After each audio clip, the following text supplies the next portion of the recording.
Pakistan stock exchange میں کاروباری ہفتے کے تیسرے روز بدھ کو مارکیٹ میں تیزی کا رجحان دیکھا جا رہا ہے۔ P S x 100 index 149 point سے اضافے کے ساتھ 40,760 پوائنٹ کی سطح پر ٹریڈ کر رہا ہے۔ آج صبح سے ہی مارکیٹ میں تیزی دیکھی جا رہی ہے۔ صبح سے اب تک مجموعی طور پر 261 کمپنیوں کے حصص کے بھاؤ کا کاروبار ہوا، جس میں سے 157 کمپنیوں کے حصص کے بھاؤ میں اضافہ، 93 کمپنیوں کے حصص کے بھاؤ میں کمی، جبکہ 11 کمپنیوں کے حصص کے بھاؤ میں کوئی رد و بدل واقع نہیں ہوا۔ مارکیٹ ماہرین کا کہنا ہے کہ مارکیٹ میں اتار چڑھاؤ کا سلسلہ آئندہ بھی جاری رہے گا۔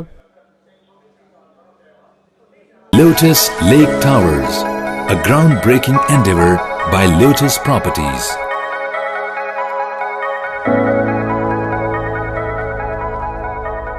پاکستان میں پہلی مرتبہ حالات حاضرہ کے مختصر مگر جامع پروگرامز، خبروں، تبصروں کے علاوہ دیگر سماجی، تجارتی، ثقافتی، تفریحی، معلوماتی، مذہبی، تعلیمی، صحت اور بچوں کے پروگرامز صرف TNN TV پر۔